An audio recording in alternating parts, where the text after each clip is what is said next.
Muy buenos días a todos. Gusto tenerlos por aquí. Antes que nada, pues muchas gracias. Gracias a todos los clientes que nos están acompañando hoy, gracias a todos los asesores que también nos están acompañando hoy. Esta semana la llamamos la Semana Columbus, ¿no? Eventualmente, el día de hoy vamos a tener el tercer y cuarto evento de la semana. Ayer empezamos con un evento que le llamamos la psicología del dinero, en donde primeramente tuvimos esta plática para entender cómo afecta, ¿no? La toma de decisiones, el dinero en nosotros, en el comportamiento humano. Siguiente tuvimos un ejercicio interno de asesoría, de cómo fortalecemos la asesoría de cara a nuestros clientes. Y el día de hoy tendremos aquí dos pláticas. Una muy enfocada a la visión que tenemos como Columbus respecto a los mercados, y otra invitada especial, Valeria Moy, que nos platicará cómo está viendo la economía y cómo está viendo la situación y la realidad que estamos viviendo. Le agradecemos antes que nada también a Viva, a María Arisa en específico, por habernos prestado estas instalaciones.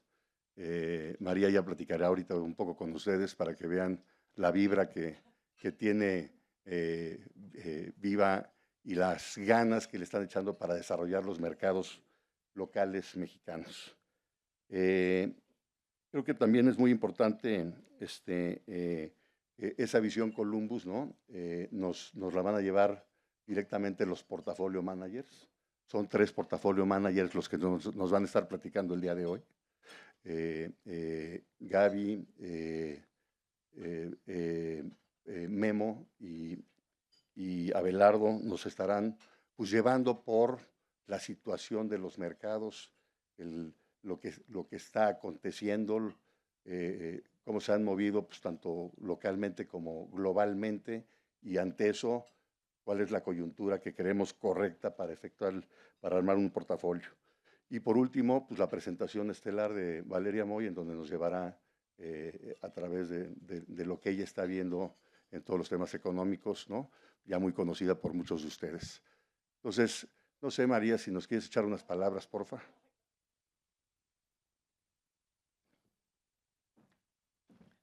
Muy buenos días. Pues nada más les voy a quitar un minuto. Quería darles la bienvenida personalmente al auditorio de Viva. Seguramente saben, pero bueno, Viva ya tenemos 6 años en el mercado operando.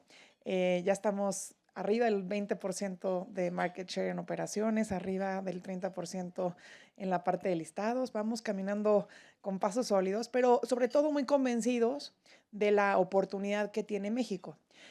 Seguimos muy enfocados en lograr que haya más participantes, sobre todo más oportunidades, más empresas que lleguen a los mercados y que hagan crecer este mercado. En México hay empresas muy valiosas, las hemos visto en varias regiones de México, y estamos trabajando con ellas. Pero sobre todo a partir de esta nueva era que empieza, digamos, con la nueva ley del mercado de valores, que va a ser un momento muy relevante para el crecimiento de mercados. Vamos a lograr, idealmente, que más empresas lleguen de una forma mucho más rápida a los mercados, sobre todo con la visión de crecimiento. No tanto con la visión de llegué porque ya estoy muy grande, sino voy a crecer en el mercado y voy a optar por las opciones que tengo de financiamiento dentro del mercado para volverme una gran empresa. Para ello es necesario no solamente que cumplamos con el hecho de lograr que vengan más empresas, sino que empatemos la oferta y la demanda. Columbus hace un papel muy relevante en esa parte, en la parte de buscar oportunidades de inversión en mercados locales que generen un buen rendimiento alfa importante para sus portafolios. Creemos que estamos listos para poder traer estas oportunidades de inversión a manejadores de activos tan profesionales como Columbus. Y Columbus creo que está comprometido con México.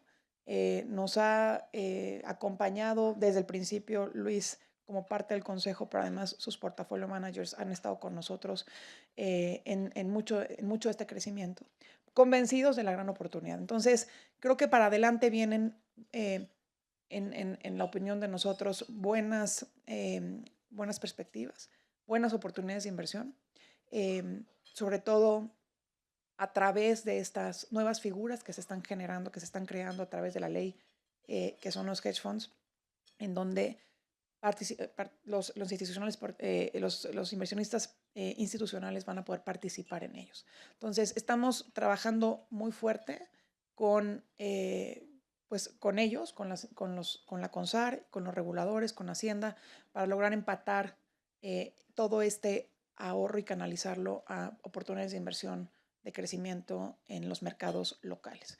Entonces, Columbus tendrá pues un papel, yo creo que muy relevante en ese sentido, y para nosotros pues será, en la opinión de Viva, buenos años de crecimiento de mercado. Pues con eso darles la bienvenida, agradecerles a todos que estén aquí y pues darles la bienvenida también a los portafolio managers que van a platicar. Muchas gracias, Luis. Primero que nada, gracias a Luis por la introducción. Número 2, como ya dijo, yo me llamo Memo. Voy a tener el honor, la oportunidad de suplir a John, que tuvo problemas personales, pero se va a estar reincorporando con nosotros pronto. Como ya se mencionó, está con nosotros Abe, Gaby, figuras ampliamente respetadas en el mercado financiero mexicano. Y nada más un aspecto técnico, si quieren, antes de empezar, para todos los que están conectados. Hay un QR ahí, si lo pueden escanear. Vamos a hacer una dinámica donde también queremos ver ustedes qué piensan, el foro cómo está posicionado. 2, pueden entrar a menti.com, mentilatina.com, usar el código que se ve ahí, 2647629, los va a llevar al mismo acceso que tiene con el QR. Y la gente que está también en el Zoom, yo voy a estar tratando aquí de vigilar un poquito también las preguntas para irlas consolidando. A modo para que todos tengamos claridad sobre los temas de la agenda, son muy breves. Es posicionamiento por activo, cómo estamos viendo las cosas. Todos los años son complejos en términos de inversiones. Este no fue excepción y el que viene tampoco lo será, seguramente. Y hacemos un desglose muy breve: renta variable, renta fija, tipo de cambio, algunas reflexiones y esperemos que haya espacio para preguntas y respuestas. Vamos a tratar de abordarlas también en la plática.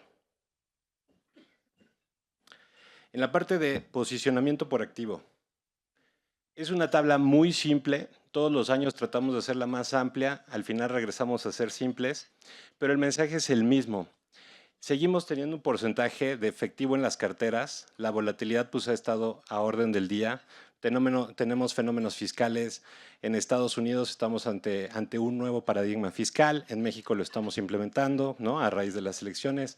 La parte monetaria, estamos en un proceso de normalización monetaria en la parte de Estados Unidos y tenemos distintas regiones, desde normalizaciones geopolíticas hasta demás. Entonces siempre es sano tener un porcentaje de efectivo para aprovechar ese tipo de oportunidades. Número 2, en la parte de deuda contra acciones, hemos estado más positivos el tema accionario contra la parte de deuda. Eso ahorita vamos a entrar a detalle. Ha sido muy buen año en términos de esa estrategia, cómo se ha implementado. Y por último, hemos estado participando en materias primas alrededor de todo el tema que ustedes están viendo de la parte de inflación. Entonces, los temas relevantes que tenemos hoy y que siempre son tema de discusión es las acciones, ¿no? Se ven caras, no han tenido un rally fuerte, además. En eso Abe nos va a estar dando ahí su expectativa. Y el tema de inflación, crecimiento y demás, también Gaby nos va a estar dando un poquito ahí de más color. Si quieres, empezamos con esta gráfica. Es muy breve. En línea azul tienen ustedes ahí el mercado accionario representado por el S&P, un rally impresionante durante el año de cerca de 27%. El resto de las líneas es deuda en distintas duraciones. Corta duración es la parte dorada, que es prácticamente una línea porque es duración cortita. Y luego tienen el resto de los plazos. Gris claro, de 1 a 10 años. Y la parte más de largo plazo, 10, casi a 25 años y un poquito más, en las líneas oscuras, en las líneas grises oscuras. Entonces, ¿qué es lo que hemos visto en el asset allocation? La decisión de estar más positivos acciones contra la parte de deuda, nos ha pagado bien. Y el mercado de deuda ha sido muy complejo estar operando eso. En esa línea, pues sabe qué sigue hacia adelante. Gracias a todos por su tiempo, por estar acá. Pues bueno, ya como lo decía Memo, nos enseñó la postura, la perspectiva del 2024. La gran apuesta fue, bueno, más que la apuesta, ya lo hemos repetido tantas veces que decimos que es el mantra. En ausencia de recesión, bolsas sobre bonos ha sido el principal mensaje y la principal apuesta en las carteras. Entonces, pues ya aquí podemos ver que ha funcionado. ¿Qué es lo que nos llevó a estar así? Y ahorita vamos a ir a qué estamos viendo en adelante. No era complicado, ¿no? Siempre es complicado, pero a veces los mercados ofrecen pues, ciertas asimetrías y pues a eso nos dedicamos, a buscar esas asimetrías. No tenemos ninguna bola de cristal. Vemos qué está incorporado y lo contrastamos contra nuestra expectativa del futuro. Entonces, iniciando este año, veíamos que el lado de renta fija no ofrecía valor, ¿no? La matemática es relativamente sencilla. Si pensamos que la inflación va a estar entre 2 y 3%, la tasa real debe ser 0,5% y debemos de tener una prima por tomar riesgo de duración de 1%, pues el valor razonable de los bonos estaría pues, por encima de 4, entre 4 y 5%. Aún más sencillo, el crecimiento nominal, debe de haber un equilibrio entre el crecimiento nominal y el nivel de tasas y pues no veíamos, bueno, como decimos ahí, en ausencia de recesión, no ofrecían valor los bonos soberanos en Estados Unidos y ya de ahí se deriva todo lo demás. Las bolsas, por el contrario, nuestras expectativas de retorno esperado eran más o menos en línea con su equilibrio histórico. Y pues quisimos devengar esa prima de riesgo, pues toda vez que nuestra percepción es que la probabilidad de recesión era baja. Y bueno, spoiler, sigue siendo baja en nuestra opinión y ahorita les explicamos el por qué. Y pues ese fue en esencia el espíritu de nuestro posicionamiento en el 2024. Todavía no acaba, todavía pueden pasar muchas cosas, pero vamos bien y listo. Gaby, ahí también duración ha sido un mercado muy complejo, o sea, hacia adelante estás viendo similar, ¿no? Sí, como ya mencionó Abe, las condiciones económicas no están puestas como para que un escenario de recesión sea nuestro escenario base. Y Abe mencionó el valor o la falta de valor en los bonos soberanos de Estados Unidos, en los treasuries.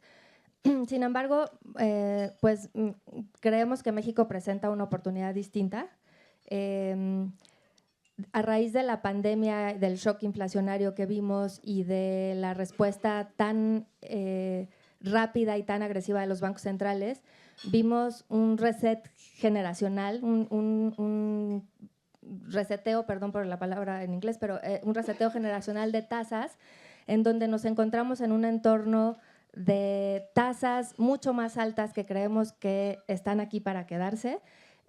Y sí, definitivamente hay muchos retos en el mercado de tasas en México, pero también creemos que hay oportunidades muy importantes. Ya hablaremos de eso un poco más adelante. Entonces, definitivamente han sido años muy difíciles para los portafolios que han tenido duración por este reset de tasas, pero hacia adelante creemos que hay oportunidades interesantes. Buenísimo. El número de 4% es importante. La parte de deuda ha estado pagando de 4% a corto plazo a -8 en dólares. Eso en la siguiente lámina, nada más para traer en el radar. Aquí tenemos otra reflexión del asset allocation que se hizo durante el año, de lo que estuvo implementando Abe, Gaby, el equipo de inversiones. Línea azul tienen ustedes mercados accionarios representados por el S&P. Línea dorada tienen ustedes el oro. El oro ha sido un aspecto clave del asset allocation. Ahorita Abe va a profundizar sobre esa zona. La parte café tienen ustedes materias primas representado por el cobre, es decir, vean ustedes el rally de principios de año con el tema asociado a los estímulos chinos, también la disrupción entre oferta y demanda del cobre. Y vean ustedes también ahí tienen línea roja clara, verde clara, deuda corporativa. La parte de deuda corporativa, grado de inversión, la tienen en verde clara. Acuérdense de cuánto paga fondeo Estados Unidos dólares, 4%. Entonces es complejo tomar oportunidades. Y ahorita Gaby nos va a platicar más de eso. En un entorno donde parece que gobierno, ¿no?, te paga un riesgo más, un poquito más versus el riesgo que tomas en investment grade. 2, tienes que salir hacia ese 8% para tener un poquito de yield, pero también arriesgado. Y ahorita Gaby nos daba un poquito más de color. Pero a ver, ¿cómo ves el oro y el resto de...? El oro, bueno, las materias primas tienden a no ser un tipo de activo estratégico en las carteras, al menos en los libros de texto norteamericanos. ¿Por qué? Porque no tienen un retorno esperado positivo de largo plazo, es decir, en el muy largo plazo han pagado inflación -1, ¿no? Los precios de las materias primas, toda vez que pues, hay innovación y los costos de producción tienden a ir bajando en el tiempo.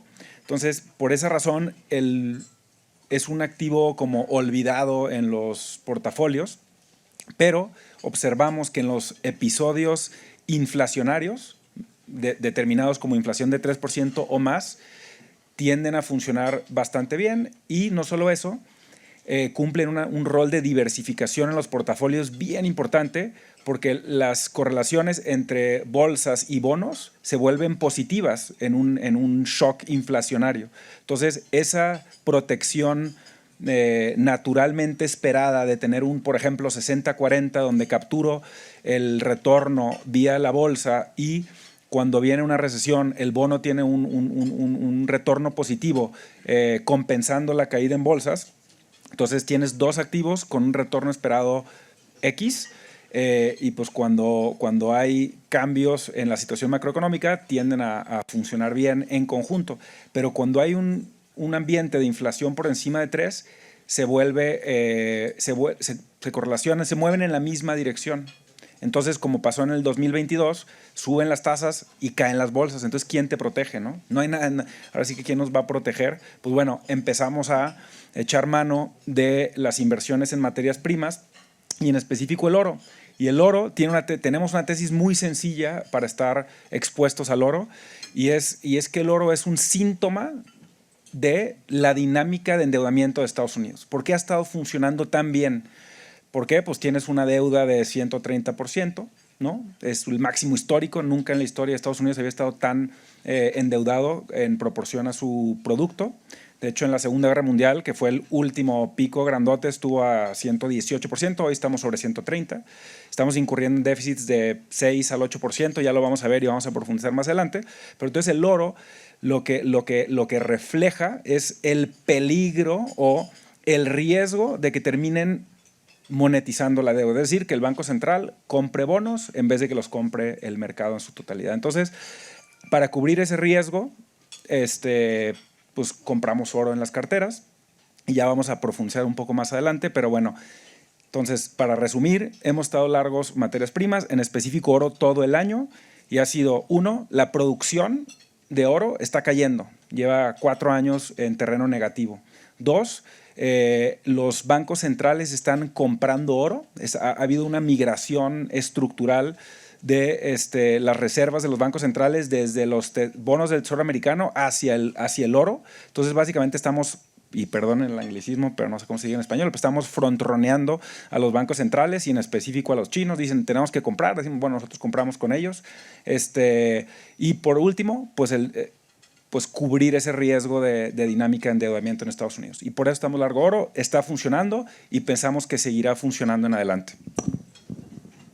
Y a modo muy breve, Gaby, el desempeño que hemos visto, por lo menos de lo general a lo particular, en los spreads de deuda corporativa, ¿se los atribuyes más a fundamentales o a temas de mercado? Bueno, definitivamente los spreads de riesgo crediticio en Estados Unidos se encuentran en niveles históricamente muy bajos, específicamente los spreads de los bonos de mayor riesgo crediticio o lo que se conoce como high yield. pues tiene una diferencia muy pequeña contra los bonos de grado de inversión. Esto se atribuye a varios factores. Uno, pues, y que ha sido, digamos, el factor principal de nuestras decisiones de inversión y lo que se sigue esperando hacia adelante es no se está esperando una recesión, porque típicamente cuando se empieza a descontar en los mercados una recesión, los spreads tienden a subir. Esto no ha sucedido. Número 2, hay un exceso de liquidez en el mercado y ha habido cierto desplazamiento o crowding out de algunos otros asset classes o tipos de activos, específicamente el crédito privado en Estados Unidos, que ha hecho que también estos mercados o los ofertantes de deuda en estos mercados hayan disminuido. Pero bueno, para resumir, como había mencionado Memo al principio, estos spreads no nos hacen sentido en el caso de Estados Unidos. Creemos que no nos está pagando el riesgo por tener deuda corporativa en general, por lo que creemos que hay que ser muy selectivos y en el caso de México, otra vez, y como mencionó María al principio, creemos que hay muchas oportunidades. Aquí en México también los emisores de deuda corporativa son relativamente pocos en el mercado público, pero hay muchas oportunidades en el mercado más hacia pymes, mercados más privados, y entonces ahí creemos que hay muy buenas oportunidades de inversión. Hecho, selectivos es la palabra que me llevo. El siguiente lámina van a tener ustedes ahí un poquito del asset allocation que se ha hecho. Hasta ahora hemos ido de lo general a lo particular. Ha sido correcto estar más largos la parte de acciones contra bonos por temas de lo que ya mencionaba Ave, la dinámica de económica y la parte de inflación. Número 2, ha sido correcto estar diversificando las carteras hacia materias primas. Y yo aprovecharía esta lámina para resaltar. Tienen ustedes en azul mercados accionarios representados por el S&P, luego tienen China representado en línea roja oscura, luego tienen China tecnología con línea roja clara. Al principio tal vez ese era un call que mucha gente veía un poco exótico, ha demostrado funcionar bastante bien. Tenemos los neutrales de la estrategia, la parte de Japón y Europa, los tienen ustedes ahí en línea azul. Japón me parece que no se alcanza a ver, pero no, sí, también lo tenemos ahí, línea verde, prácticamente laterales, han sido buenos neutrales.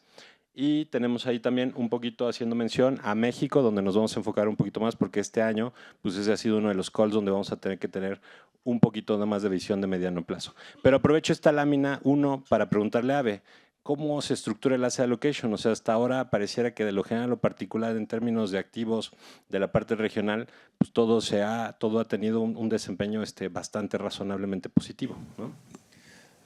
Sí, hemos tenido suerte este año y bueno, es parte de un proceso de inversión bien robusto. El proceso de inversión de asset allocation tiene 3 grandes pilares. La dinámica macroeconómica, es decir, si el crecimiento está acelerando o desacelerando, la inflación está acelerando o desacelerando, no mucho más. Retornos esperados, que hay muchísima ciencia atrás, pero al final son 2 metodologías para determinar cuáles son los retornos de equilibrio de los tipos de activos. Y finalmente, nuestra visión de las correlaciones, como ya hablábamos anteriormente. Entonces, con esas 3 cosas, determinamos qué tan ofensivos o defensivos queremos tener los portafolios. Luego la parte regional, sectorial y selectividad de emisoras, pues es otro proceso de inversión que no tenemos tiempo, ni siquiera en la hora completa, pero pues es un proceso de análisis fundamental y digamos muy basado en análisis. Todo lo que hacemos está bien fundamentado en análisis y en datos. Entonces, regresando a la lámina, gracias a todo ese choro que les acabo de echar de cómo pensamos y hacemos las cosas, pues estuvimos bien expuestos al mercado chino desde inicios del año. Traíamos 10% de las carteras internacionales allá. Y pueden ver por ahí la línea que es rosa y no sé la de abajito que es, Memo, no veo. Rosa y vino. Vendimos la mitad de la exposición en ese pico. Entonces, ya redujimos la exposición y estamos buscando recomprarla en mejores niveles. Nos ha funcionado bien, entonces recordarles que pues que es una gestión activa y si bien tenemos una visión estructural y para el año completo, pues puede cambiar, sobre todo cuando los precios se mueven de forma sustancial. Tuvimos un rally de 50% en el mercado, tecnología aún más, que es lo que tenemos, y Pinduoduo que habíamos comprado todavía más. Entonces la selectividad en el mercado chino fue extraordinaria y cobramos y estamos buscando reconstruir esas posiciones próximamente. Y entonces pues tomamos ventaja de la volatilidad también, ¿no? Hecho, si quieren con eso nos movemos a la siguiente lámina. Ahí estamos volviendo a poner México, lo estamos poniendo contra la parte de deuda también, corto, largo plazo, los índices que ustedes ya conocen, PIB-CETES, PIB-bonos. Ahí el mensaje ha sido México, renta variable, pues ha tenido retos principalmente más de perspectiva que de fundamentales, como lo vamos a abordar más adelante. Y dos, el mensaje de diversificación. O sea, todos los años siempre tratamos de entrar con un portafolio mixto, un asset allocation. Hay momentos donde la tasa nos va a proteger de cierta forma. Y pauso un poquito para hacer la reflexión y preguntarle a Gaby. Ya lo vimos en la parte global, pero en la parte local también. O sea, el diferencial entre lo que te ha pagado corto plazo 9% más la parte de largo plazo ahí 5% sugiere que sigue siendo un mercado bien complejo para el tema de duración. ¿Lo ves también así, Gaby, en la parte local? Sí, definitivamente, y más si consideramos que probablemente será difícil que los bancos centrales actúen de manera muy rápida en el relajamiento de las condiciones monetarias. Esto quiere decir que las tasas de corto plazo pueden tardar en bajar más tiempo de lo que se podría anticipar, y eso puede ser muy tentador para los inversionistas en el sentido de que vemos tasas cortas a niveles muy altos y tomar tasas de mayor plazo o activos con mayor volatilidad que parecen no estar pagando, pues pueda ser tentador trasladar los portafolios hacia un más corto plazo, ¿no? O hacia estar simplemente todo en CETES de 28 días. Sin embargo, no, nuestro trabajo, nuestra labor con ustedes es siempre recordar cuáles son los objetivos de inversión y que en el largo plazo no hay que perder de vista siempre tener un asset allocation adecuado para cumplir con esos objetivos. Va a haber años como en donde un portafolio conformado con bolsa mexicana pueda contribuir de manera negativa al rendimiento y uno pueda decir por qué no estuve todo en liquidez, pero en el largo plazo eso no funciona. Totalmente de acuerdo. Pasamos a la siguiente lámina. Este es nada más para resaltar. Tienen ustedes ahí México, línea verde oscura, es la que está hasta arriba. Luego tienen los mercados de renta variable internacional. Línea azul es el S&P, línea azul clara es Nasdaq. Y luego tienen también ahí la parte de deuda con los grises que se ven casi laterales. Y la parte de mercados mundiales representados por el AGWI con línea verde. Para nosotros el mensaje es muy simple. ¿Cambia nuestra visión en México? No. Estamos tranquilos con la posición que tenemos, estamos tranquilos con los fundamentales, vemos un potencial enorme en el país, desde la parte fiscal, monetaria y lo que está pasando con los corporativos. Y en el largo plazo sabemos que la forma de generar riqueza no es en tasas, es en renta variable. Estamos muy tranquilos también con tener portafolios diversificados y estamos muy tranquilos con siempre partir de la estructuración de portafolios por un tema de liquidez. Pero si se quiere tener una visión de riqueza, va a ser complejo haciéndolo en el tema de tasa. Entonces era solo para resaltar un poquito México, la posición estructural, geografía, etcétera, además la parte de comercio, pues en el largo plazo sigue monetizando bien en el lado de renta variable. Y está divertida. Aquí es la primera pregunta que vamos a hacer. Entonces, si están en la aplicación, me parece, ahí pueden contestar. La pregunta es, ¿qué probabilidad de recesión en Estados Unidos consideran? Abe ya hizo trampa, entonces ya él por ahí mencionaba que ya adelantó un poquito la respuesta, pero tienen 4 respuestas.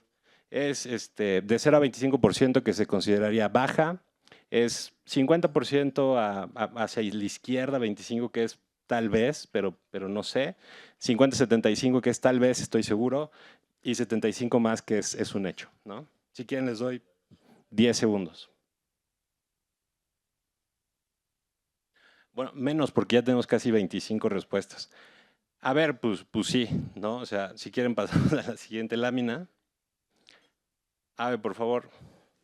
Ojalá y si yo opinara que no iba a haber recesión, no hubiera recesión y fuera así de fácil como yo darles la respuesta. No es el caso.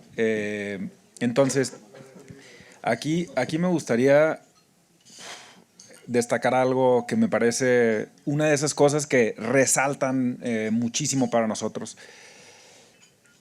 La línea azul en la gráfica de la izquierda son las condiciones financieras.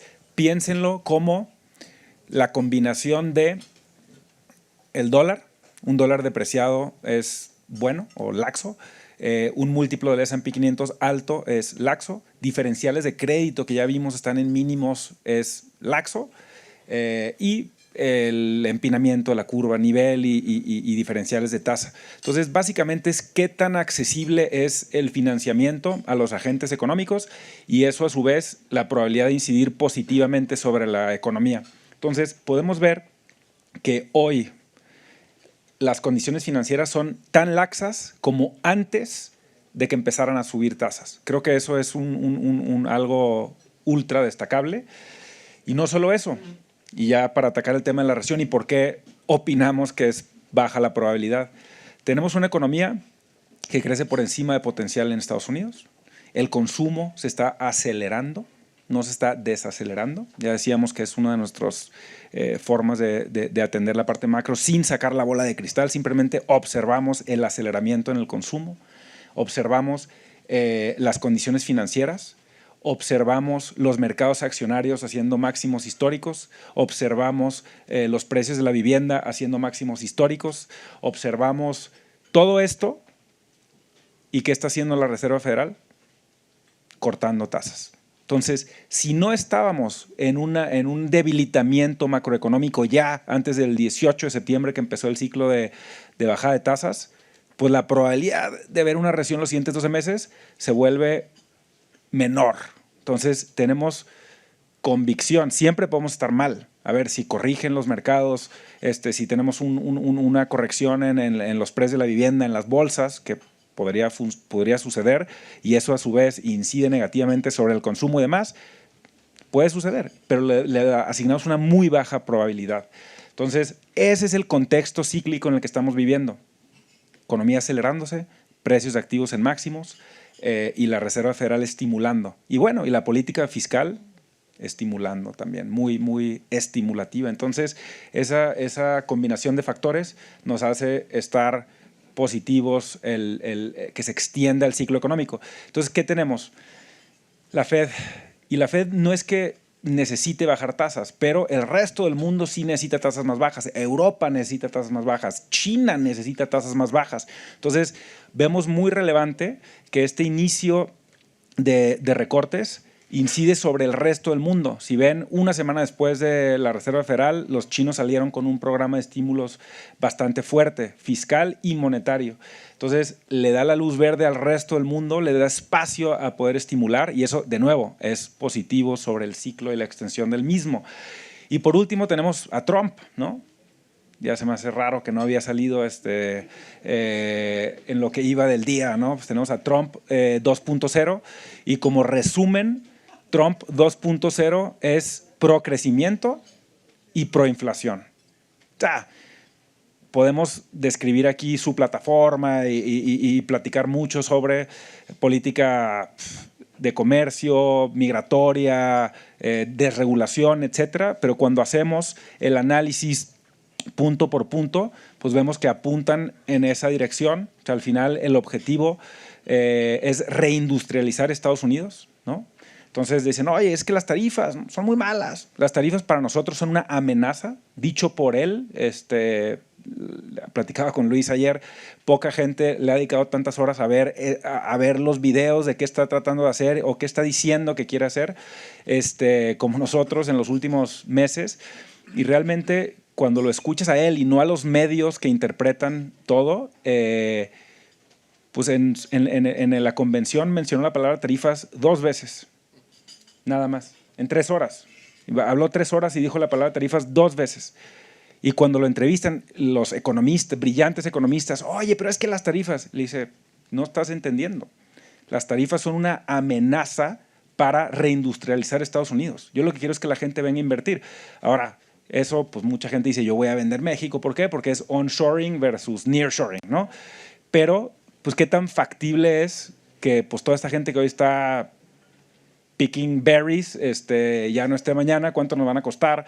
O la automatización que necesitan, o echar mano de esta ventaja en costos energéticos que tienen. Sí va a ser una combinación de factores, pero creemos que no va a agarrar e implementar tarifas a través de todos los productos simplemente porque sí. Y de hecho, Wall Street está sobredimensionado en la gente, en su círculo cercano, tiene gente muy inteligente alrededor. Lo vemos difícil, de baja probabilidad, no imposible, pero lo vemos más como una amenaza. Luego, el tema migratorio, pues simplemente es inflacionario. Tuvimos olas de migrantes ilegales en Estados Unidos en los últimos años, del orden del 3 millones al año, muy por encima de la tendencia, y eso es pro crecimiento y controla la inflación. Entonces, y es por eso que tenemos a Trump 2.0. Estimularon la economía fuertemente con estímulos, eso generó una subida de precios y luego mitigaron la ganancia en salarios vía toda la política migratoria laxa. Entonces, ¿qué tuvimos? Pues un descontento poblacional importante y es consecuencia de todo este tema que estamos hablando. Entonces, eso es pro inflación, no necesariamente bueno para el crecimiento. Y luego tenemos toda la política de desregulación que pasa por la banca. O sea, a la banca la han utilizado como caja chica y le están extrayendo multas, no los permiten hacer fusiones, adquisiciones, etc. O sea, tenemos más fusiones, adquisiciones potenciales en el futuro con Trump.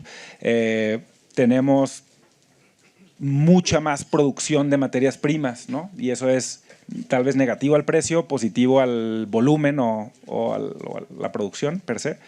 Entonces, pues ahí es mixto. Pero en general, pues es como, piénsenlo así, todos aquí, casi todos, yo creo, somos latinoamericanos, es como una ola de izquierda hacia la derecha, es pro mercado, es pro economía y es pro optimismo, ¿no? Y esto, pues no hay que dejarlo de lado, es potente y más adelante ya vemos, no quiero extender. Y lo ligamos con esta gráfica, este es crecimiento, del lado izquierdo tienen ustedes Estados Unidos. Ave ya prácticamente dio la introducción al tema.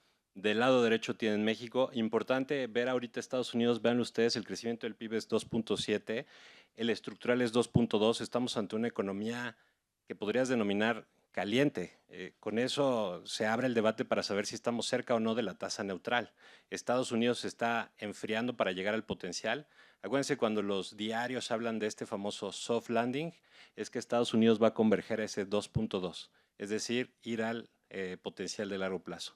Hoy pareciera que el escenario es más no landing, o sea, vamos a seguir fuerte con toda la introducción que ya hizo Ave. Entonces ahí aprovecho para preguntarle a Gaby, ¿cómo impacta eso en México? O sea, México hemos visto, ustedes lo ven ahí del lado izquierdo, que aunque Estados Unidos en el 22 tuvo ese bajoncito, México no lo tuvo. México también estuvo creciendo arriba del potencial y México sí tiene su soft landing, México está prácticamente ya en niveles estructurales, mucho influenciado por la dinámica de manufactura que hemos visto en Estados Unidos. Acuérdense que cuando ustedes ven los índices PMI, se dividen en dos, servicio y manufactura. Servicios están calientes, ¿no? Arriba de 50. Manufactura está en 47. México está expuesto al ciclo de manufactura de Estados Unidos. A pesar de eso, de que esa parte está en recesión en Estados Unidos, México lo ha hecho bien. Entonces, ¿cómo ves hacia adelante México, Gaby? Sí, definitivamente hay retos y hay cuestiones políticas que probablemente han hecho una especie de headwind hacia la perspectiva respecto a la economía mexicana, pero hemos visto una economía que si bien observamos recientemente cierta desaceleración que podría persistir hacia adelante, creo que hay pues varios sectores de la economía mexicana con mucho dinamismo, en donde existen muchas oportunidades y que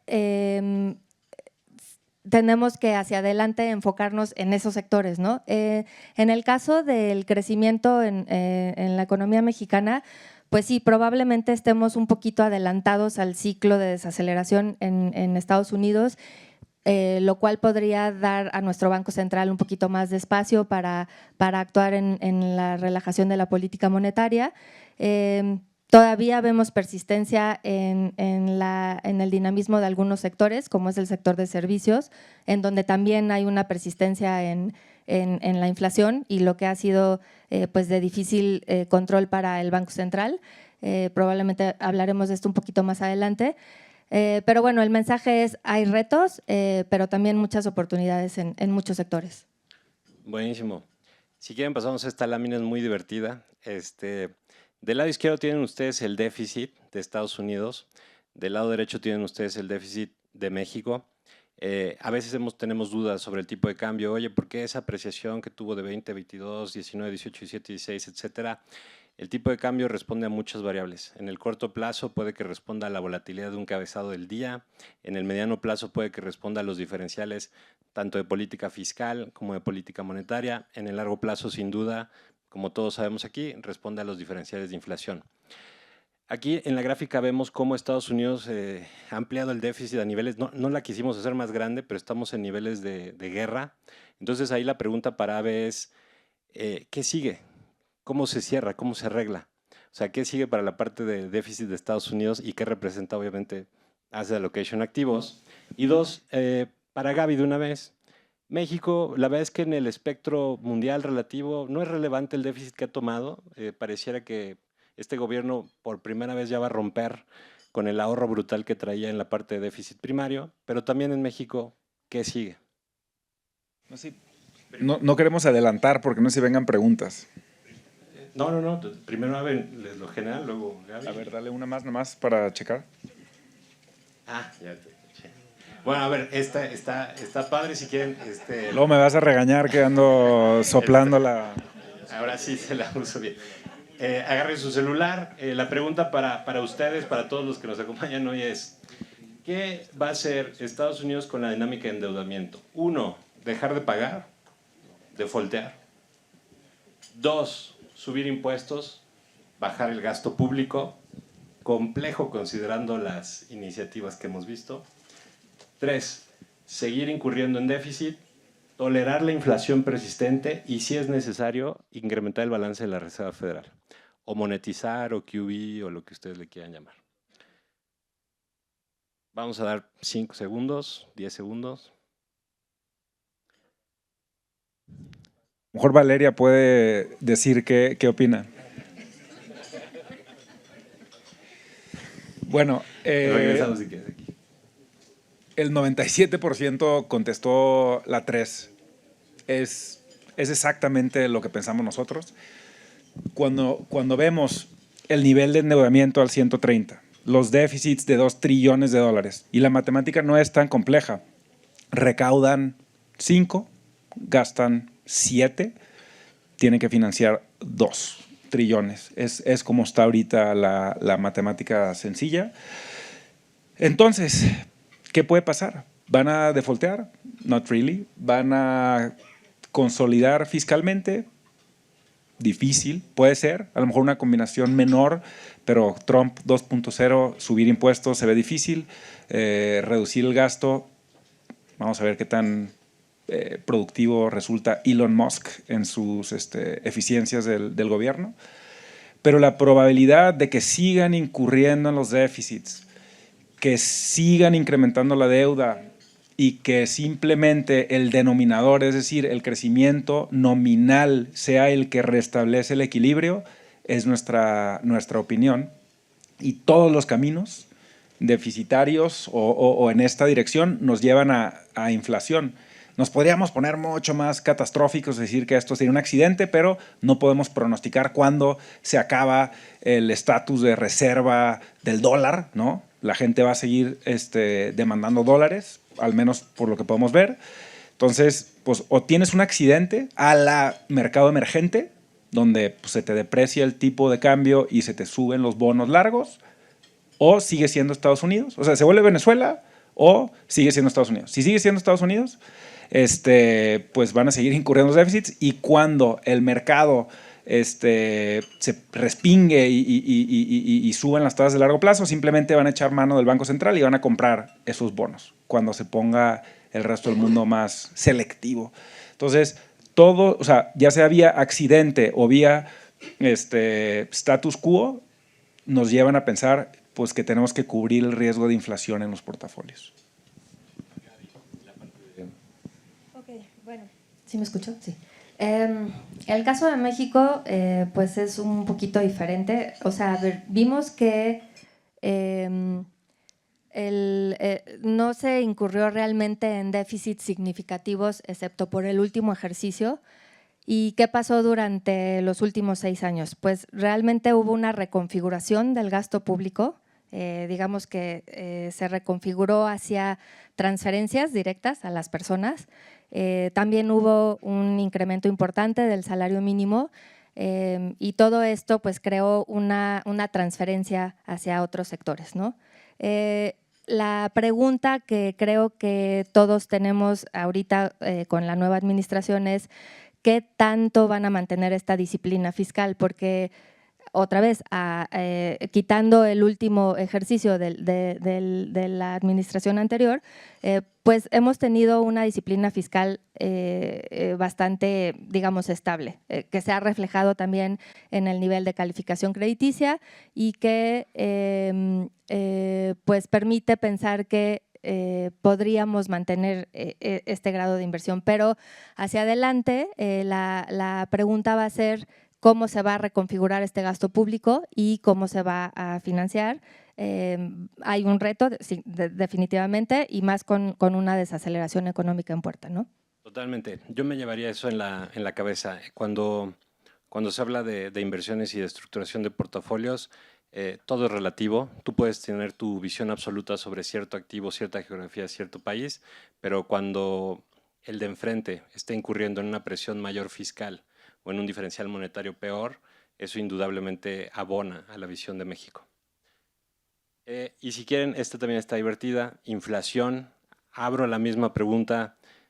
Ave, con todo lo que mencionaste de Trump, desregulación, etcétera y demás, ¿qué se ve en inflación en la parte de Estados Unidos? Hoy, recordar que estamos marcando 2.4% en Estados Unidos, el objetivo es 2%, estamos 20% arriba de la meta, con una Reserva Federal normalizando con condiciones financieras, como ya lo dijo Ave, expansivas. Eso no sugeriría que la inflación se va a normalizar a corto plazo. Y la misma pregunta para Gaby.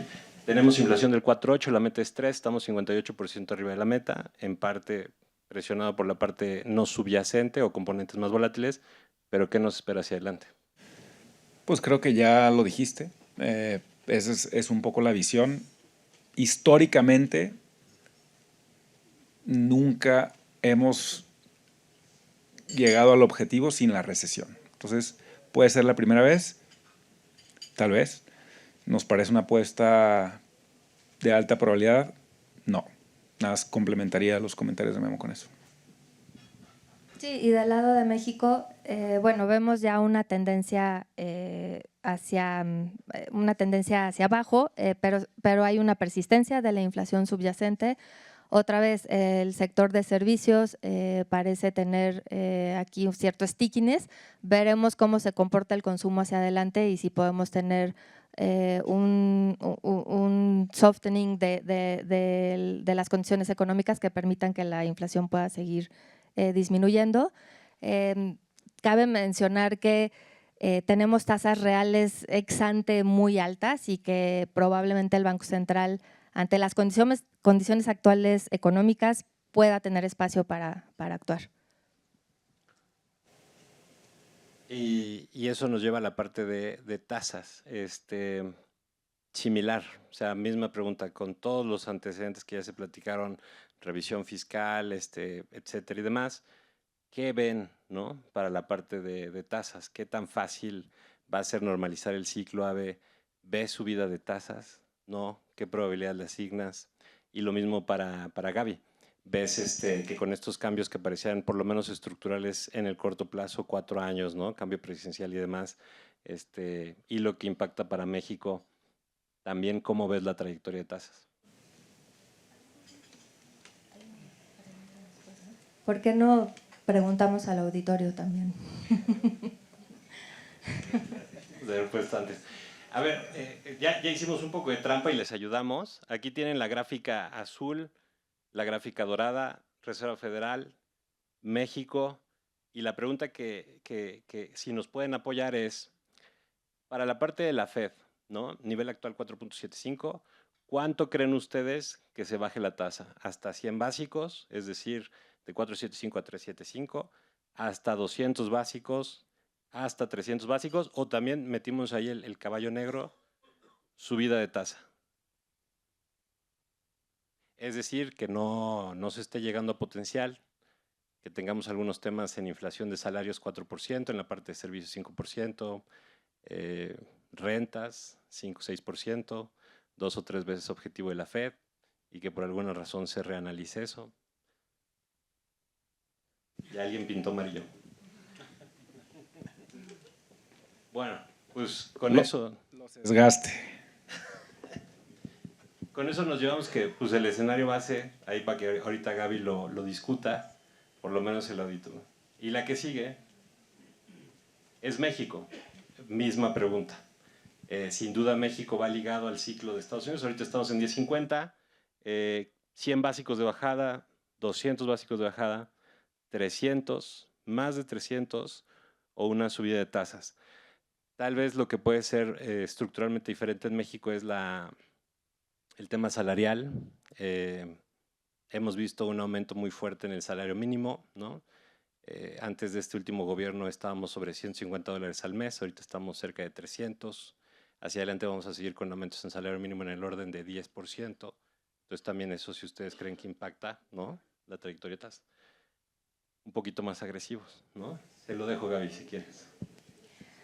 Wow, bueno, pues veo que todos muy optimistas con la posible baja de tasas en México. A ver, digo, primero poniendo en contexto lo que platicábamos un poco al principio de este reseteo generacional de tasas, definitivamente creemos que las tasas neutrales de los bancos centrales son más altas de lo que vimos prepandemia.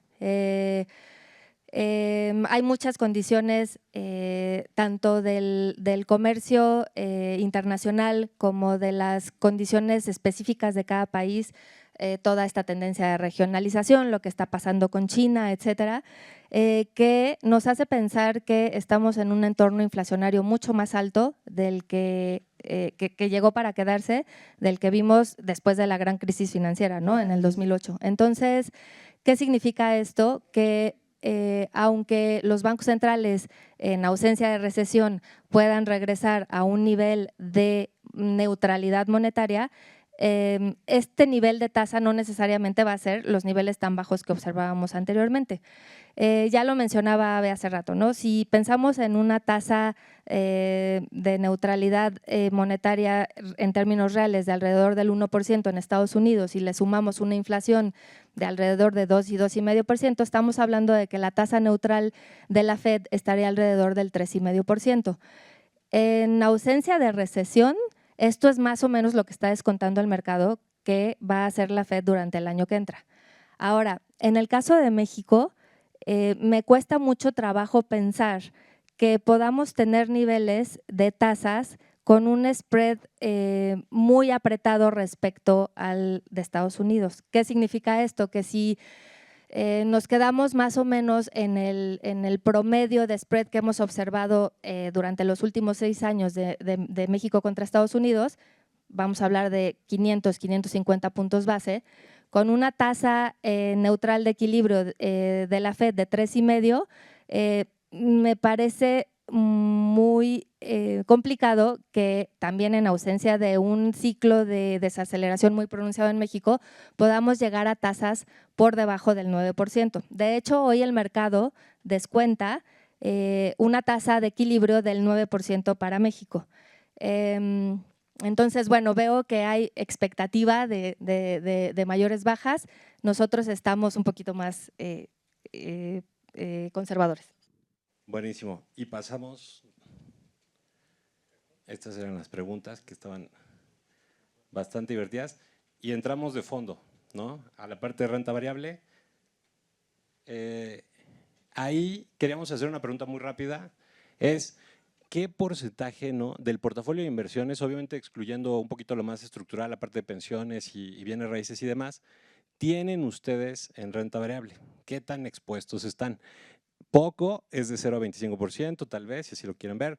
Medio es 25 a 50, 50 a 75 muy en línea tal vez con Family Office, la parte institucional, ¿no?, de largo plazo, fondos de pensiones. 75 a 100, un portafolio pues sumamente, ¿no?, de largo plazo. Bueno, ahí nosotros estábamos mal, esperábamos más cargado hacia este lado, pero es bueno saber eso. O sea, al final del día, la reflexión que hacemos es la riqueza o la creación de riqueza es compleja hacerla en tasa, siempre es en renta variable, como ya vieron las gráficas, Estados Unidos y México. Entonces, pues nos da mucho gusto esta parte.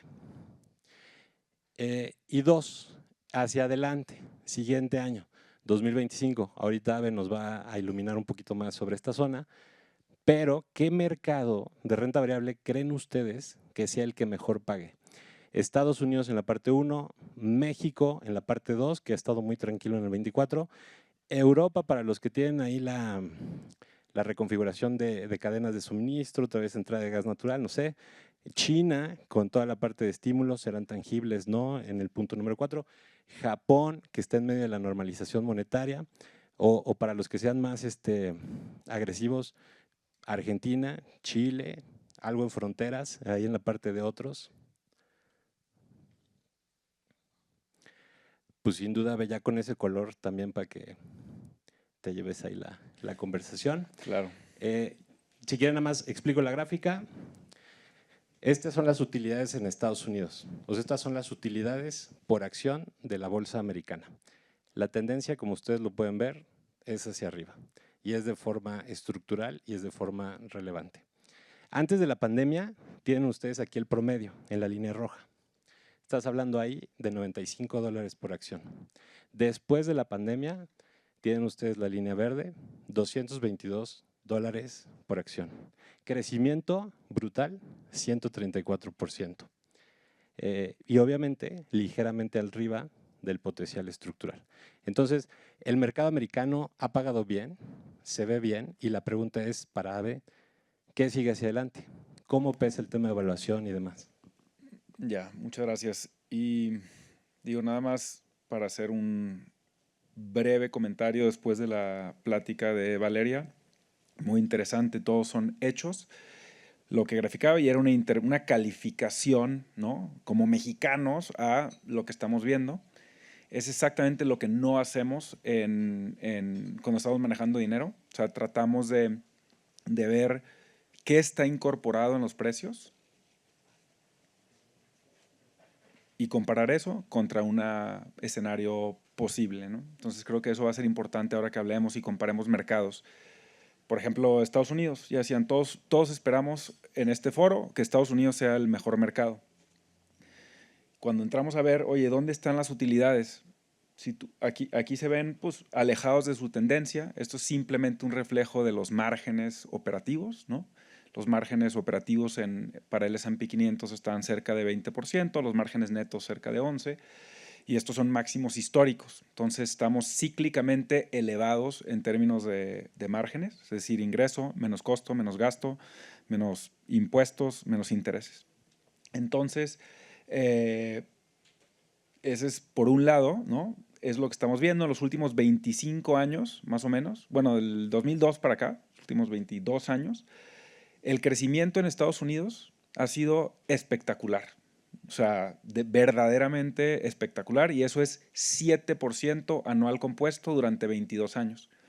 Multiplicaron por 4 su nivel de utilidades, 4.3 en los últimos 22 años. El resto del mundo hizo más o menos la mitad, como 3,5% anual compuesto.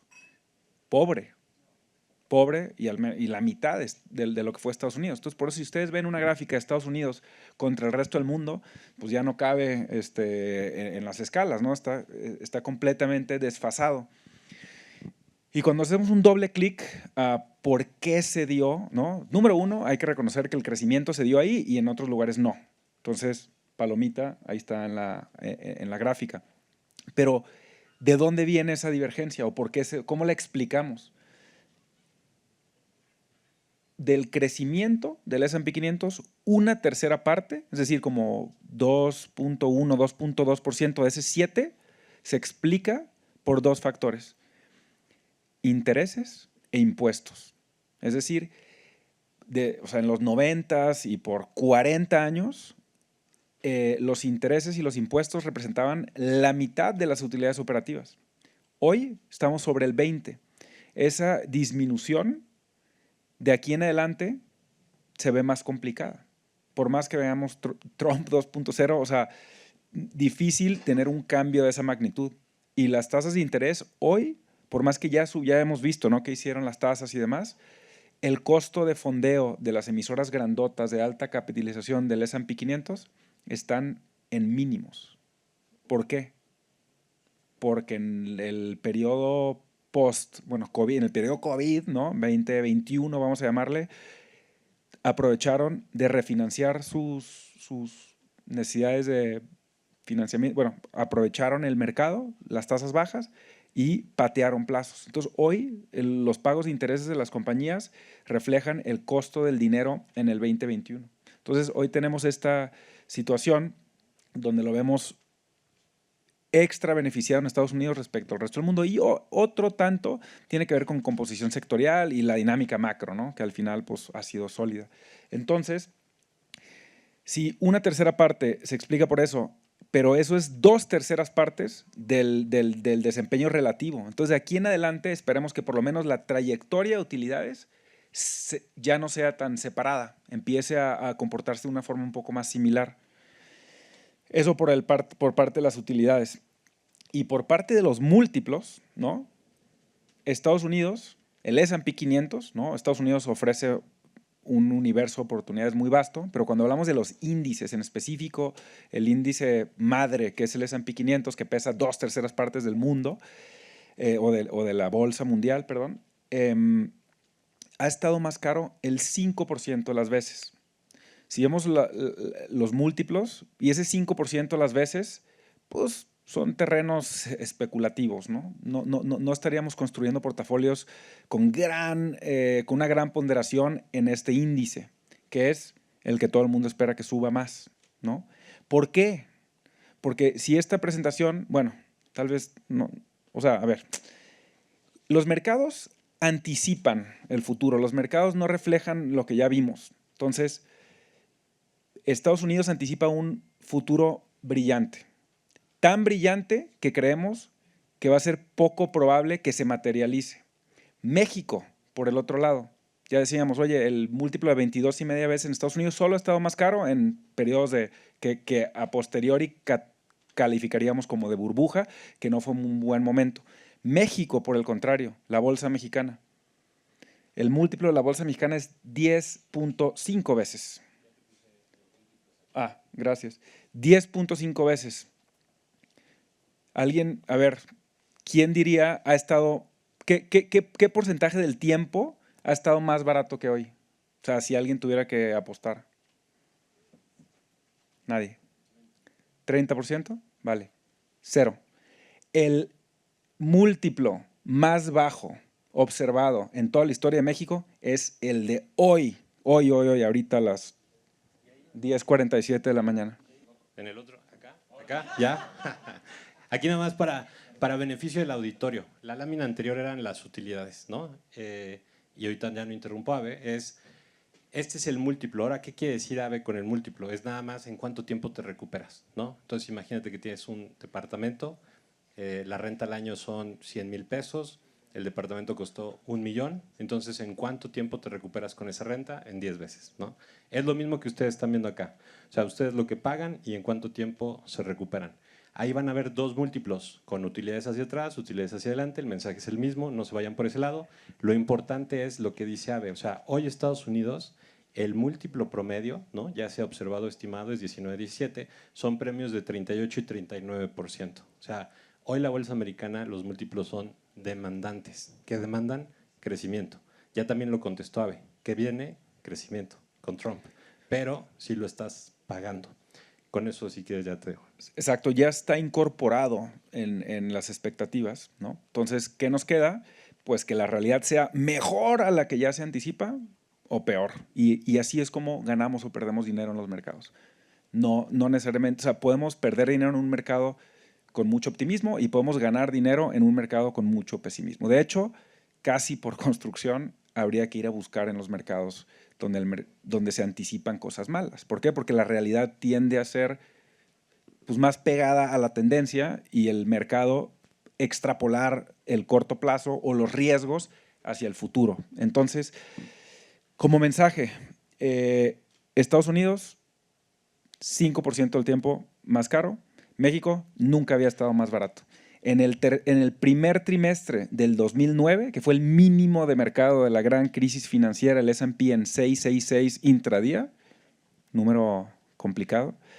En ese momento la bolsa estaba a 10.6 veces. Hoy está a 10.5 veces. Y si quieren ahí, nomás para tener el respaldo gráfico, vean esta gráfica. Esta es utilidades México. Hay otro mercado, aparte del americano, donde las utilidades pre-pandemia y post-pandemia están 120% arriba. Es decir, si nos vamos nosotros con la teoría del PIB y el PIB per cápita, vamos a perder de vista que la parte del PIB que ha jalado y que se ha impactado en consumo, y es lo que ya platicamos, desde salario mínimo, estímulos a las personas mayores, etcétera, todo eso para el consumo ha sido sumamente positivo.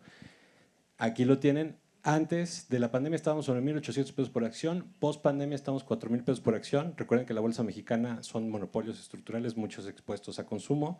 Y número 2, pues vean el crecimiento exactamente antes de que terminaras tú ahí el tema de pandemia. Estabas tal vez sobre, redondele ahí, 3,000 pesos y estás promediando más o menos 4,000, entonces es un incremento casi del 20-30%. Varias veces el PIB, ¿no?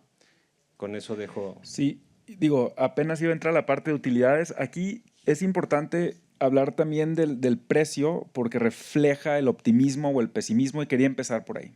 Entonces, claramente mucho pesimismo en México. Se tiene que deteriorar fuertemente México para que no ganemos mucho dinero comprando activos financieros mexicanos. Ese es el mensaje. Las utilidades en Estados Unidos, decíamos largo plazo, 7%. Vamos a hablar del último trimestre reportado. ¿Cuánto crecieron las utilidades en Estados Unidos? Que es el mercado de crecimiento global, donde está todo el mundo muy optimista. 7 en el tercer trimestre. ¿Cuánto crecimos en México? ¿No? Que estamos muy baratos, con mucho pesimismo. ¿Cuánto creen que haya crecido? ¿Menos de 7 o más de 7? ¿Más de 7? Bueno, menos, ¿no? Sería lo lógico pensar que es menos, dado que pues, está tan barato, reflejando el futuro incierto y débil.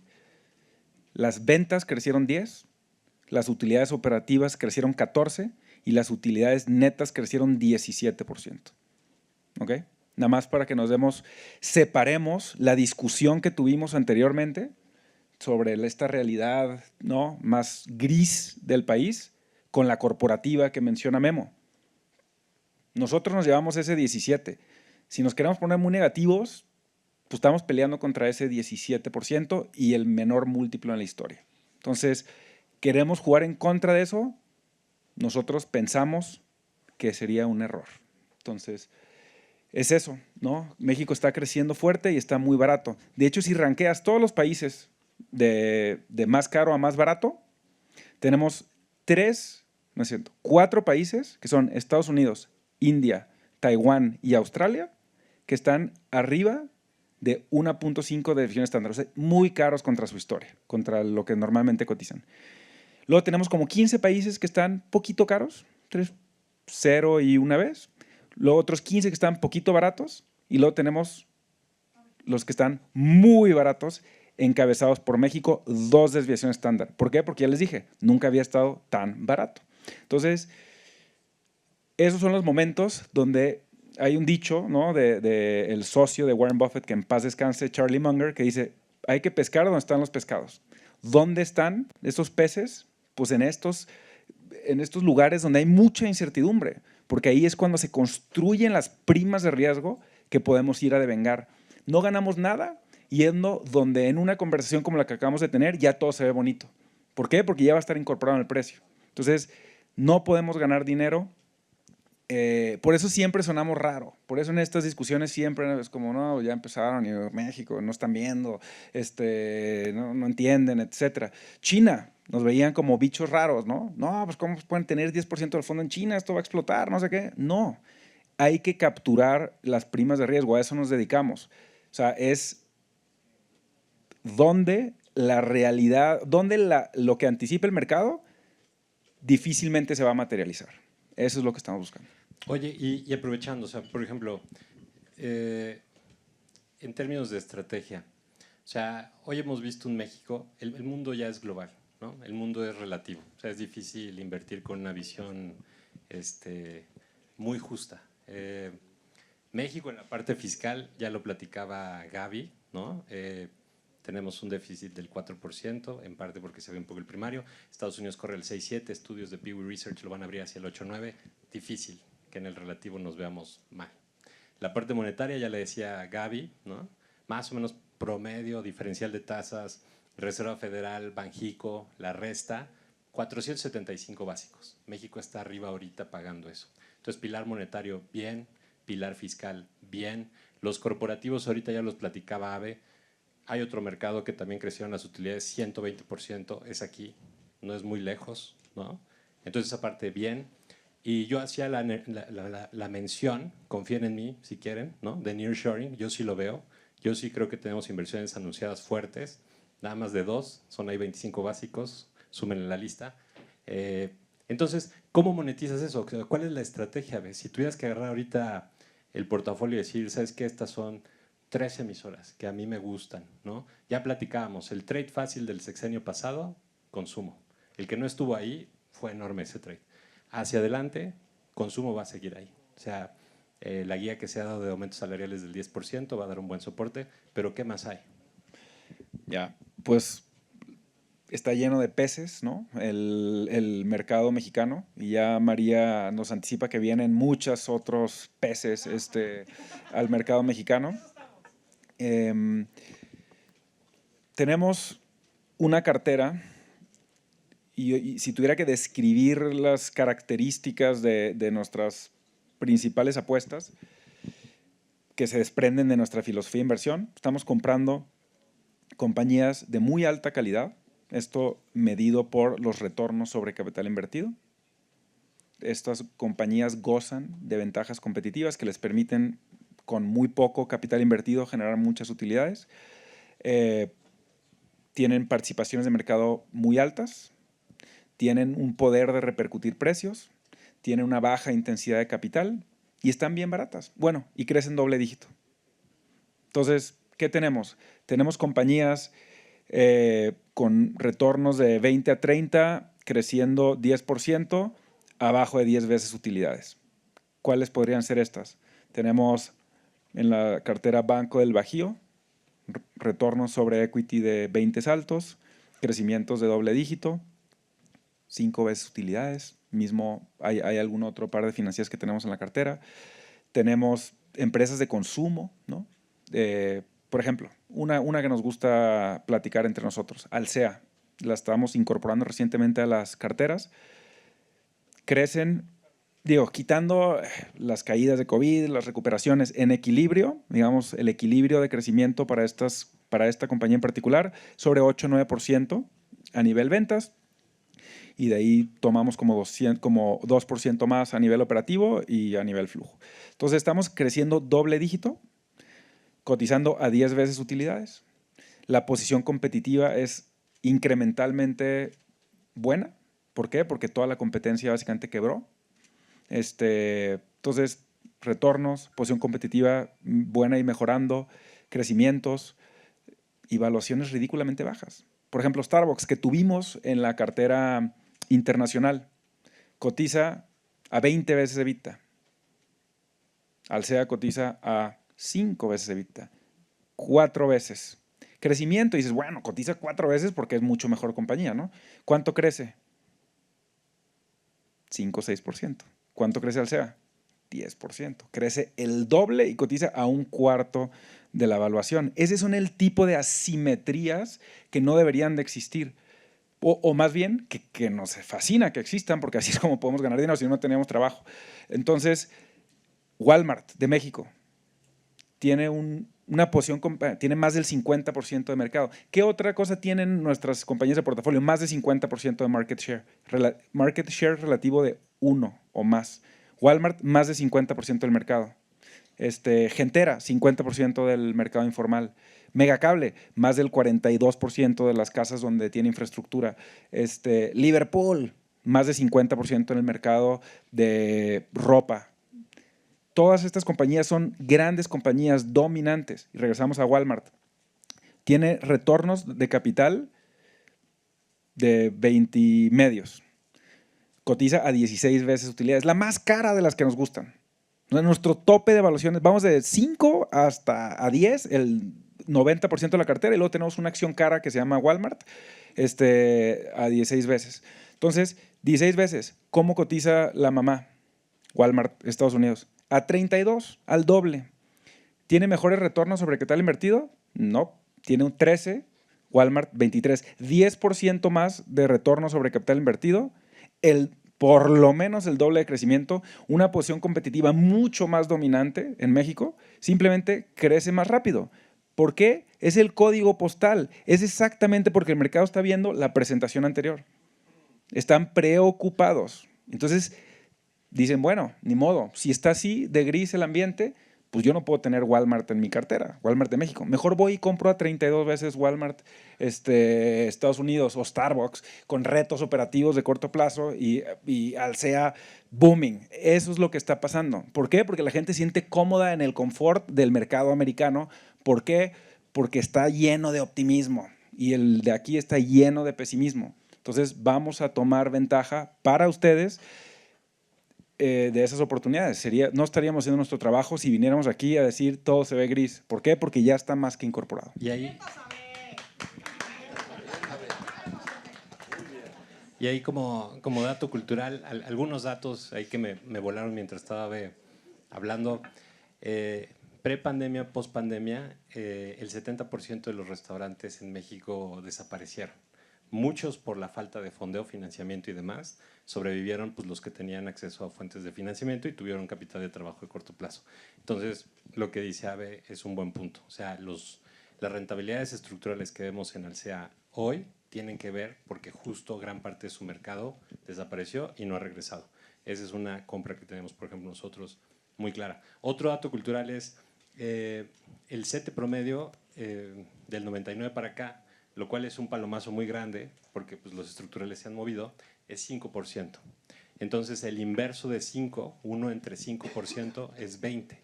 Es decir, tú tendrías una opción similar entre invertir a 20 veces utilidades o estar en la parte del CETE. Entonces, tú puedes pagar, ¿no?, una emisora en consumo segura como la que menciona Abe hasta 20 veces utilidades. Sería preferible o sería de sentido común de portafolio estar en algo que empuje y crezca con PIB e inflación.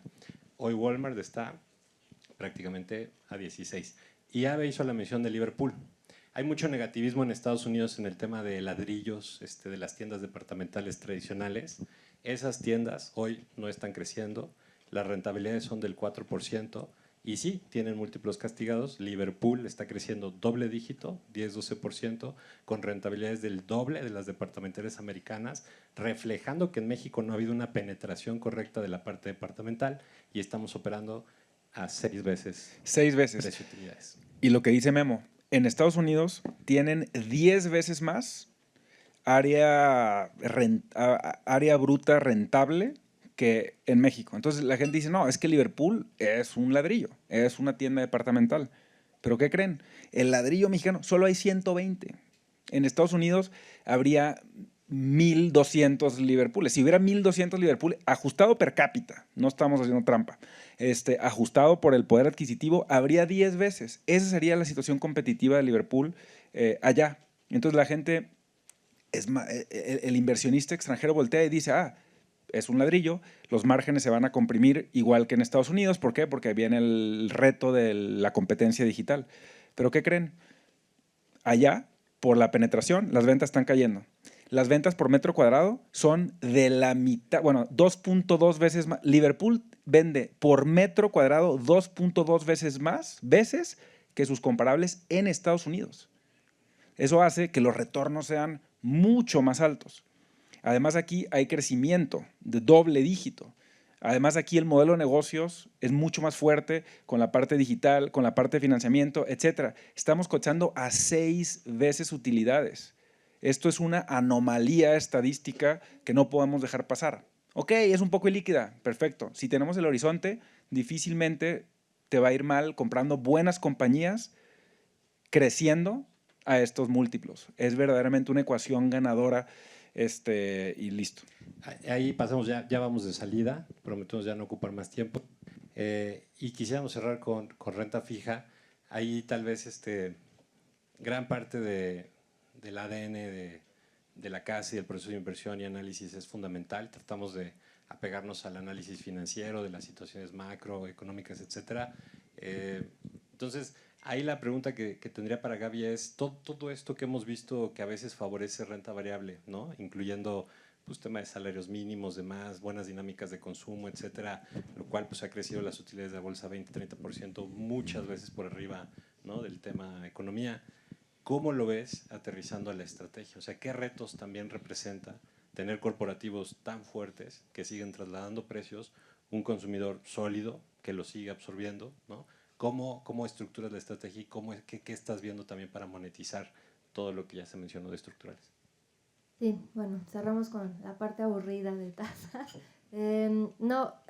Solo recalcar que existe una oportunidad importante en la inversión en tasas, si bien como dice Memo del libro de texto no es la manera tradicional de crear riqueza en el largo plazo, pero el nivel de tasas en México actualmente se encuentra en niveles muy atractivos, como pueden ver aquí en las líneas azules claras, son los niveles de tasas que veíamos de bonos gubernamentales de antes de pandemia y pues invertirnos en un bono de sin riesgo crediticio, un bono gubernamental a 10 años nos daba un yield capitalizando cada medio año de 6.8%.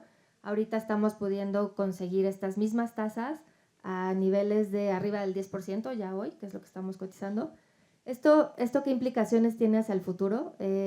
Rápidamente en el siguiente slide enseñamos un ejercicio donde mostramos del lado derecho qué pasaría con una inversión a lo largo de 10 años si se mantuviera invertida, digamos, en liquidez y esta tasa de fondeo llegara a un nivel más o menos de equilibrio versus estar en una inversión a 10 años con un bono que te está capitalizando semestralmente al 10%, vas a tener un rendimiento anualizado a lo largo de 10 años de casi 17% versus más o menos un 13% que podrías tener en liquidez. Claro, un bumpy ride, ¿no? Con mucha volatilidad en el Inter, lo que queremos transmitir es que hay un nivel de tasas muy atractivo que podemos aprovechar para también construir en los portafolios que tengan el horizonte adecuado. Y si esto es en la parte gubernamental, en la parte corporativa, podemos encontrar también oportunidades muy importantes con spreads interesantes, no necesariamente en el mercado público, sí a veces, mucho en bursatilizaciones, mucho en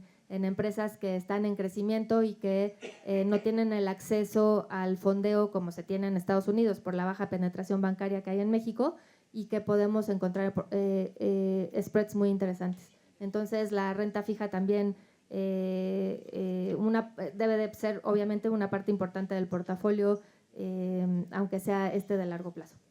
Y pues con eso terminaría. De nuestro lado, si quieren, ahí el mensaje, y yo me lo llevo, es la parte de liquidez, sin duda sigue siendo mucho sentido estar expuestos a tasa donde haya también la tolerancia a la volatilidad que hemos visto. Recuerden la lámina donde se veían las olas de deuda, o sea, no es línea recta. Entonces también la toma de duración, a veces hay que tener un poquito de paciencia y saber, como dice Gaby, si lo ves compuesto, ahí está el retorno. Nada más es cerrar los ojos y saber lo que estás comprando, bien comprado, ¿no? Con estas expectativas, ¿dónde ves el tipo de cambio? Justo esa es nuestra siguiente, bueno, ya la comentamos, yo creo que nada más, y ya para saltar justo esa pregunta es, Los spreads de grado de inversión, sin duda, ¿no? El tema de deuda corporativa ya lo dijo Gaby, difícil argumentarlo por fundamentales, pero sí por el posicionamiento de mercado, entonces ser selectivos en toda esa zona. Y pasamos tipo de cambio, no lo quisimos complicar, si quieren lanzamos la pregunta muy rápido, sus celulares. Estamos ahorita en 20, ¿no? Entonces, ¿ustedes qué ven? Ven que de 20 a 18, es decir, una ligera apreciación. Debajo de 18, que regresemos a los 16, que era la crítica dorada al tipo de cambio. 20 a 22, que haya una depreciación por la entrada de la parte política, Trump, demás. Arriba de 22, que sería una depreciación sustancial estructural, ¿no? Donde tal vez Banxico ya tendría que estar haciendo ciertos señalamientos o intervención. ¿Dónde ustedes? Pues ahí está la sala, Gaby.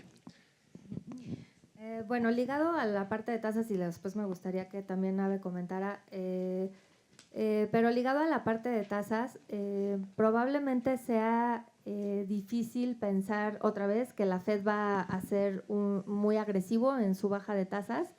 Esto va a, digamos que por el lado del dólar podríamos pensar en que el dólar permanecerá relativamente fuerte, aunque esa no es el objetivo de Donald Trump. Y si pensamos en ese escenario y Banco de México puede en el relativo bajar tasas más rápido, es decir, disminuir este diferencial del que tanto hablaron especialmente Jonathan Kidd en la parte de la Junta de Gobierno de mantener los 600 basis de spread contra Estados Unidos, probablemente podríamos ver ciertas presiones en el tipo de cambio. Ahora, habiendo dicho eso, creemos que ya estamos en el lado del tipo de cambio muy barato, ¿no? Y ahí lo pasaría al comentario de Ave. Sí, difícil proyectar el tipo de cambio.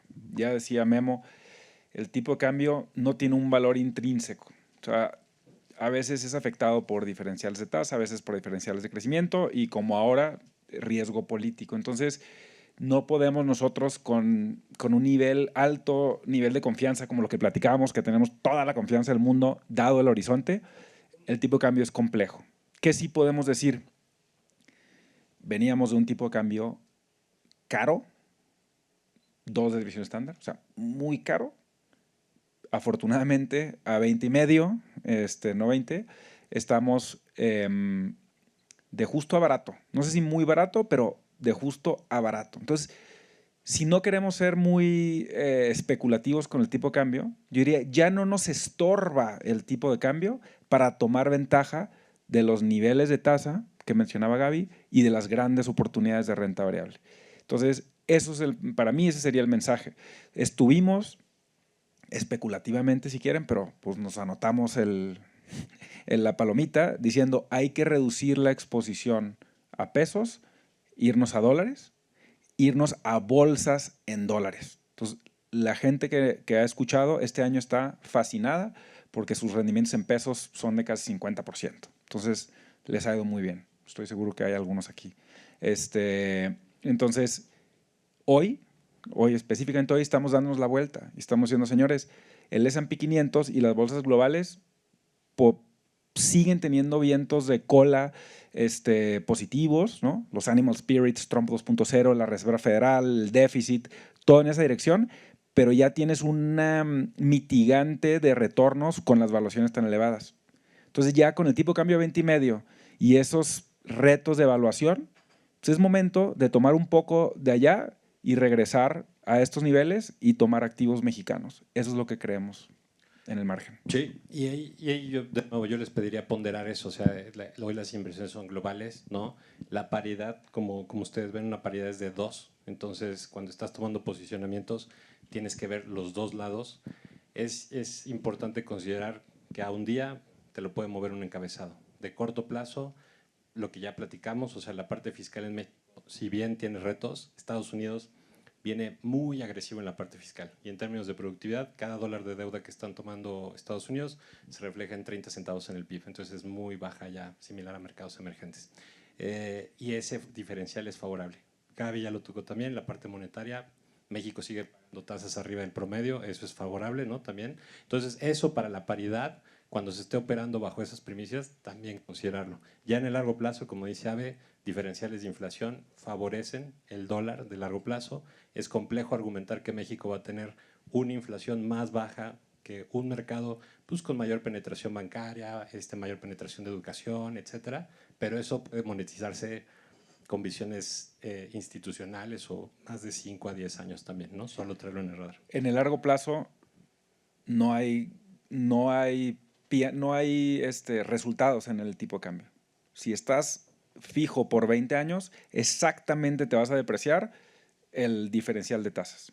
Es lo que hemos visto y es lo que va a prevalecer en el futuro. Entonces, lo que recomendamos es tener una asignación estratégica por moneda y a lo mejor delegarnos un cachito, decir, oye, pues cuando está 16, 17, oigan, migren un poquito, pero estamos hablando del 5 o 10% del portafolio. Y cuando está a 20 y medio o 21, a lo mejor regresar un poco, pero la realidad es que el tipo de cambio no debería ser el factor, que muchas veces sí lo es en conversaciones que tenemos con algunos de los clientes de Columbus, es su principal preocupación. Para nosotros no es factor, es nada más la moneda en la cual accedemos a ciertas set de oportunidades. Entonces, nada más dejar ese mensaje que en el largo plazo no deberían de estar tan preocupados por el tipo de cambio.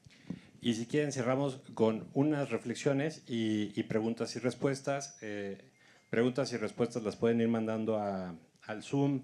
Yo con mucho gusto aquí voy a ir compilando si es que se repiten, si no las paso directamente. Y a modo de reflexión, traemos dos palabras, o sea, es selectividad y gestión activa. ¿Por qué selectividad? Por lo que ya se mencionó. Mercados accionarios siguen siendo, en nuestra opinión, la opción natural por la dinámica fiscal, monetaria, política, si así lo quieren ver también. Sin embargo, ya también la evaluación empieza a pesar. Entonces, siempre ser selectivos y tratar de diversificar ayuda para sobreponer. Como dato curioso, mercados accionarios en Estados Unidos no pagaron casi nada de 2001 a 2010 y México sí. México en el 2001 operaba 13 veces precio-utilidad. Ahorita, Abe ya lo dijo, estamos operando a 11. Entonces, 10 y medio. 10 y medio.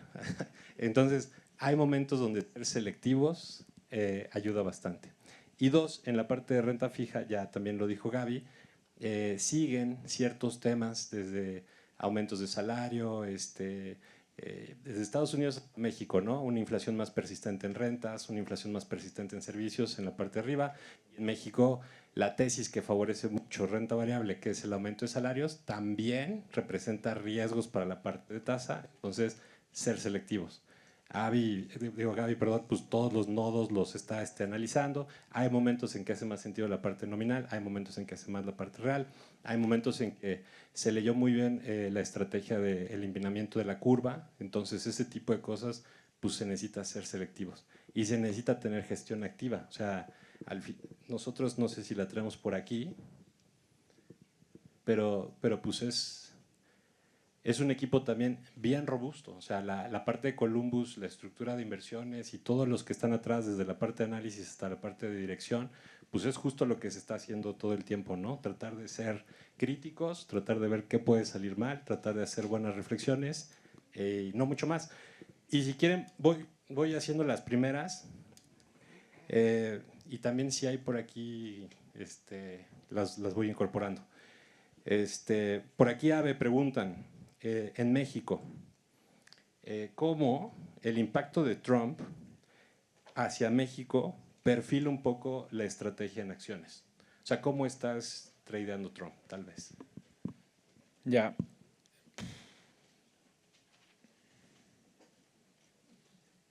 Está buena. No, la realidad es que la elección en Estados Unidos claramente tiene repercusiones relevantes a nivel de Estados Unidos y el resto del mundo.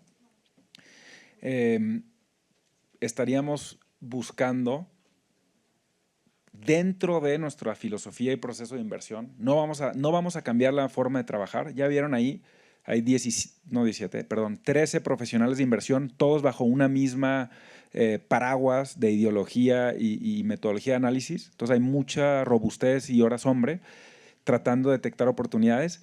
ese es nuestro core. Si además, o sea, ¿qué hacemos? ¿Cómo tradeamos Trump? Y no solo es en México, es en general en los mercados y en las estrategias. Decimos, oye, ¿qué nos gusta por nuestro proceso de inversión?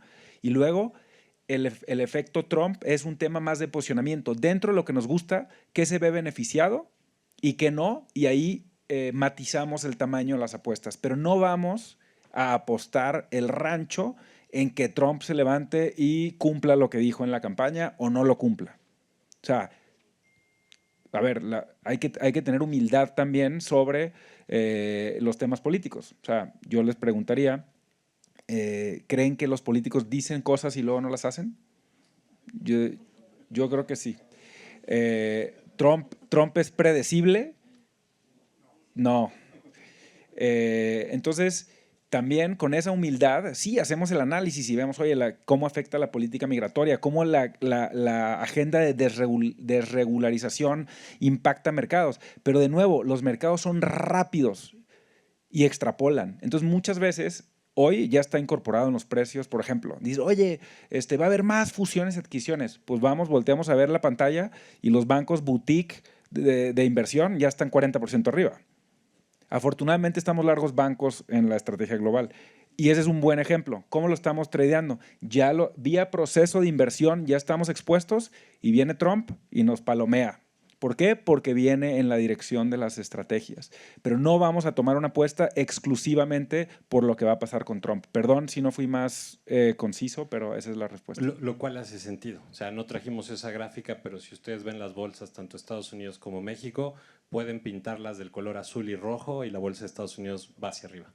Y si ponen la de México, pueden pintarla de azul, de color que es azul, rojo y ahora vino y va hacia arriba. Entonces, eso no vemos un factor político en la estrategia. Aquí hay una pregunta, Gaby.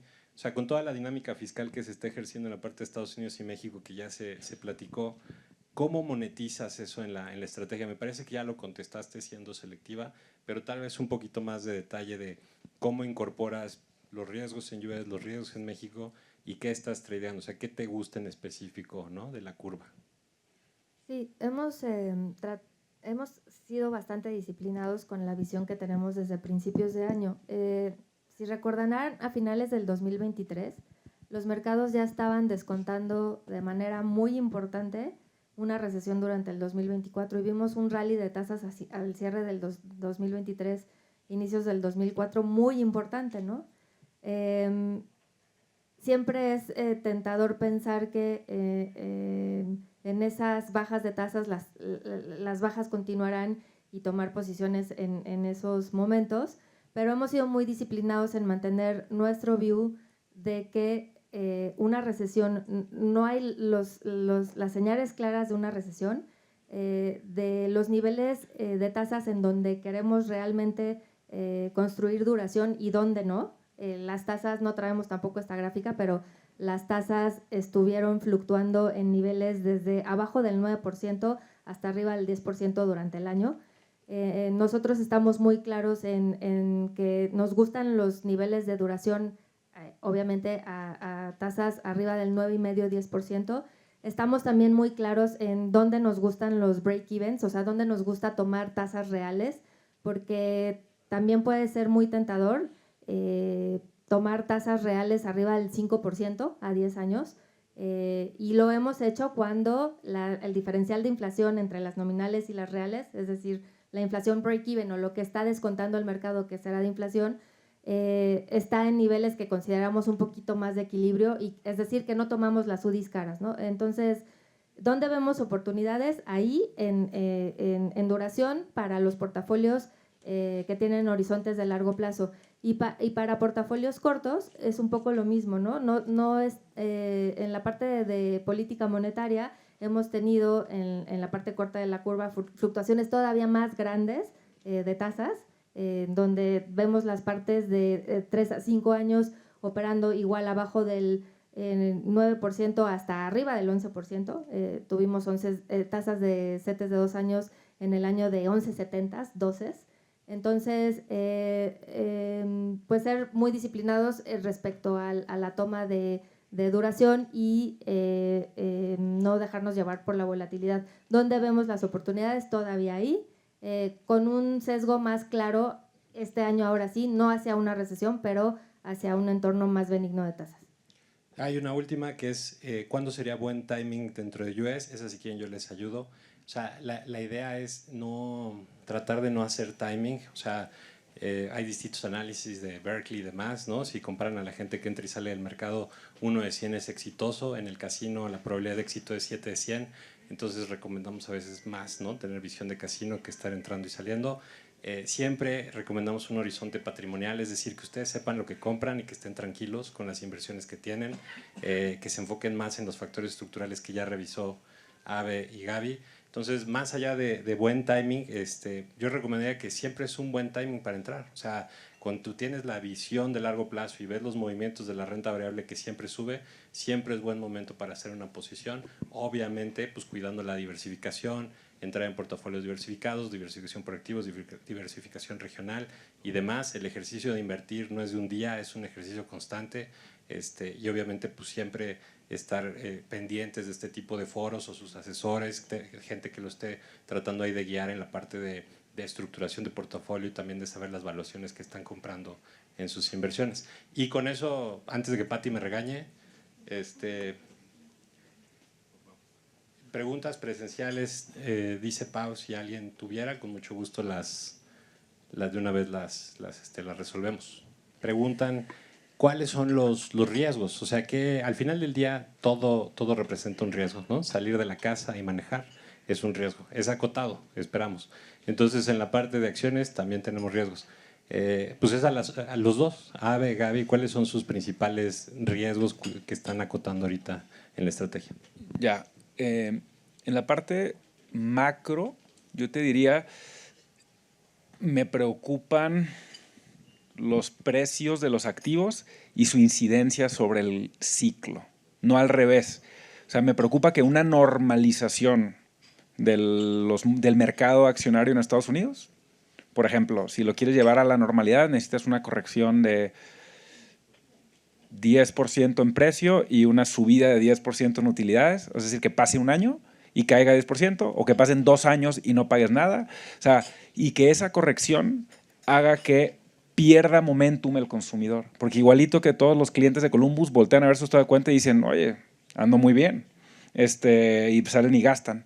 Y esa influencia de los activos financieros hacia el consumo es algo que creo que el mercado nunca discute. Normalmente el mercado financiero, los activos financieros se ven por separado del ciclo. Yo creo que esa influencia de allá para acá me preocupa en la parte cíclica, además de el déficit, la situación de endeudamiento que ya o la sostenibilidad de la dinámica de endeudamiento.